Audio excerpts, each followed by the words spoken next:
Good morning dear students, welcome to my class. Today's date is 9th September. तो अब हम करेंगे reversal law, very important, use बहुत होगा आगे. A B whole inverse equals to B inverse A inverse, ऐसा हमने reversal law matrices में किया हुआ. थोड़ा ध्यान से समझ के करना, बेहद interesting and important. Let A comma B belongs to G and E be the identity of G. Now देखिए, इसको ज़रा ध्यान से देखना. अगर हम ए बी का इन्वर्स, यहाँ देखना, ए बी का स्टार जो कंपोजिशन है वो बी इन्वर्स ए इन्वर्स के साथ ले लें तो हम कह देंगे, यहाँ देखो, तो हम कह देंगे बी इनवर्स ए इनवर्स, या A B is the inverse of B inverse. Whole inverse नहीं लगाया, ए बी का composition B inverse A inverse के साथ ले लेंगे तो प्रीवियस उससे हम कह देंगे A B is the inverse of B inverse A inverse. तो ये हम माइंड में लेके चलेंगे. क्या लिखा हमने? नाउ ए बी, यहाँ अब स्टार नहीं आएगा, सीधा प्रोडक्ट चलता है. ये प्रोडक्ट के लिए है rule, B inverse A inverse. Product मतलब सिंपल मल्टीप्लिकेशन के लिए, ठीक है. तो ये हमने लिख दिया. यहाँ क्या करेंगे हम, ये क्योंकि सारे एलिमेंट्स किसके, जी के हैं, तो ज़रा ब्रैकेट लगाएंगे अपनी मर्ज़ी से. प्लेस नहीं बदलेंगे किसी एलिमेंट का, ब्रैकेट लगा लेंगे. कहाँ लगाएंगे? बी इनवर्स ए. देखो, किसी का स्थान बदला अपना, ए पहले नंबर पे रहा, बी दूसरे पे रहा, बी इनवर्स तीसरे पे, ए इनवर्स चौथे. लेकिन क्योंकि बी जी का एलिमेंट है तो बी इनवर्स क्या होता है? ई ए इनवर्स. फिर मैं इस ई को कंबाइन कर दूं किससे? ब्रैकेट से ही, ए इनवर्स. लेकिन ए ई क्या होता है? ए ई होता है ए इनवर्स. ए इनवर्स क्या होता है? ई होता है, जो आइडेंटिटी. फिर सुन लीजिए, थोड़ी जगह में मैंने ज़्यादा कर दिया. A B into B inverse A inverse लेके चले हम. प्रूव ये करना है, लेके हम ये चले तो इनको रखा उसी जगह पे, बस ब्रैकेट्स बदल दी. क्या कर सकते हैं ना, एसोसिएटिविटी होती है ग्रुप में, तो ये ब्रैकेट्स यहाँ लगा दी उठा के. फ़ायदा क्या हुआ? ये दो मल्टीप्लाई होके एलिमेंट्स क्या देते हैं कि बी इनवर्स क्या किसके बराबर होता है? ई आइडेंटिटी. वो माना हुआ हमने आइडेंटिटी के. अब ये ई आइडेंटिटी की जगह तो वही रही, फिर यहाँ से ब्रैकेट उठाई, किसके साथ कंबाइन कर दी? फर्स्ट टू एलिमेंट्स के साथ. कहाँ? ए ई पे लगा दी और ए इनवर्स बाहर रह गया. लेकिन ए भी जी का एलिमेंट है तो ए ई आइडेंटिटी से क्या होता है? Element remain same. ए, तो ये ए इनवर्स क्या होता है? आइडेंटिटी होती है. तो हम एक साइड हमारा हो गया. दैट इज़, यहाँ लिख लूँ मैं, that is A B inverse A inverse equals to E क्या है? Is the identity. A is the identity, ठीक है. एंड अब इसका दूसरी साइड, क्योंकि इनवर्स के लिए बोथ साइड्स होना ज़रूरी है. क्या? A star B equals to E equal to B star A. अभी हमने ए स्टार बी किया, अब हम करेंगे बी स्टार ए.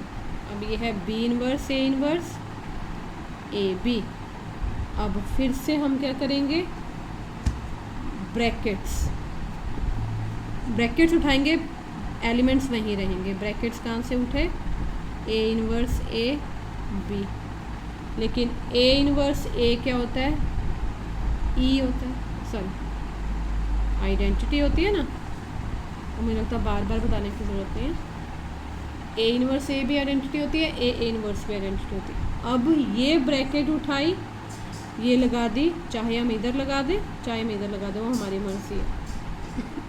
इधर लगा दो पहले की तरह. बी इनवर्स एक एलिमेंट है जी का, ई आइडेंटिटी है, एलिमेंट रिमेन्स सेम. और बी इनवर्स बी किसके इक्वल होता है? ई की. आइडेंटिटी। ये नंबर 1, ये number 2। From 1 and 2 we get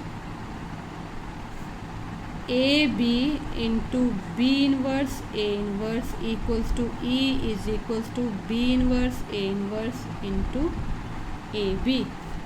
क्या मतलब हुआ? That is B inverse A inverse equals to the inverse of AB। B inverse A inverse is equal to the inverse of AB। ऐसे पढ़ो या यहाँ से पढ़ लो, जैसे हम लिखते हैं ना बेटा A star B equals to E, तो हम B को क्या बोलते हैं? B equals to A inverse. तो यही लिखा। B कौन है? B inverse A inverse. A कौन है? A B। इससे कंपेयर कर लो, A B इसका inverse. Very very important law of this group. अब है 5th वन, कैंसलेशन लॉज।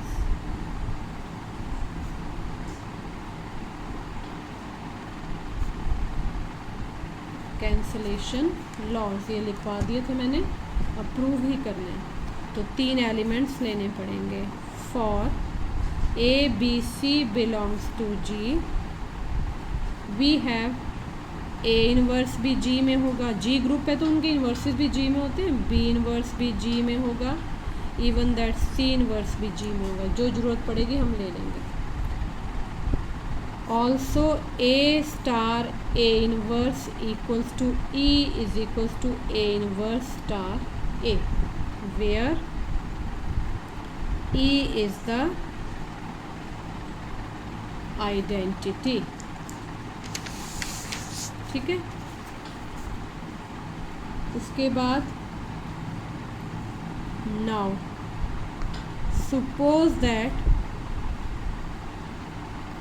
जो हमें प्रूव करना था ना उसको हम लेके चल पड़ते हैं। प्रूव क्या करना था?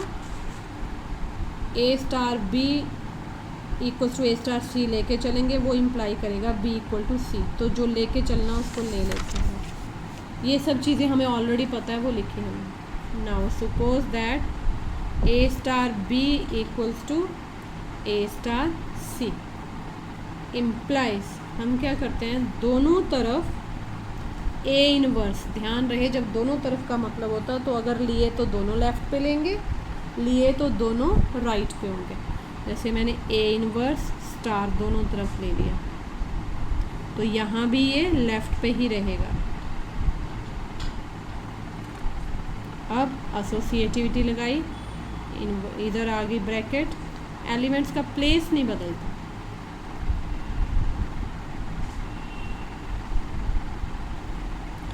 A इनवर्स स्टार A किसके इक्वल है? E के। A इनवर्स स्टार A किसके इक्वल है? E के। लेकिन E स्टार E आइडेंटिटी है, उसको एलिमेंट से मल्टीप्लाई करें, element remain same. B equal to, कोई कैंसिल नहीं किया हमने, सीधा आ गया B इक्वल टू C। दस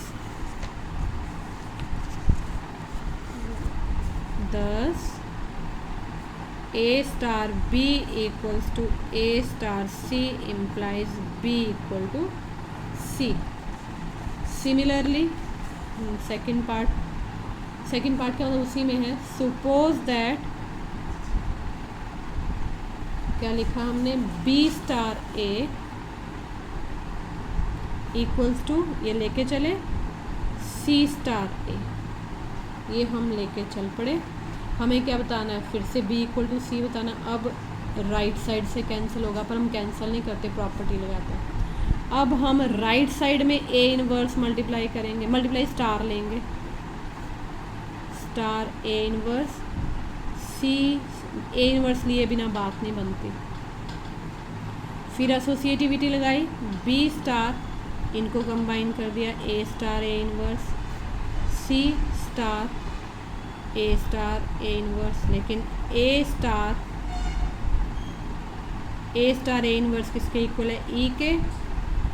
C स्टार A इनवर्स किसके इक्वल है? E के। B star A element with star identity element remains same. ठीक है,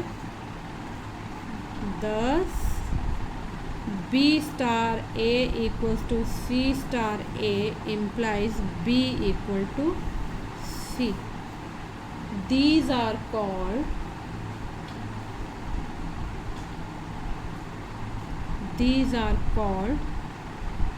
cancellation laws. Cancellation laws. ठीक है, तो I think this is sufficient. फिर हम कल करेंगे आर्टिकल नंबर 2. अब हम जो मैं लास्ट ईयर के नोट्स हैं उसके बराबर पहुंच गई हूँ. ये हमारा रफ वर्क हुआ करेगा कॉपी का. प्रॉपर वर्क मैं आपको वो नोट्स सेंड किया करूँ. ठीक है, thank you very much. Have a nice day.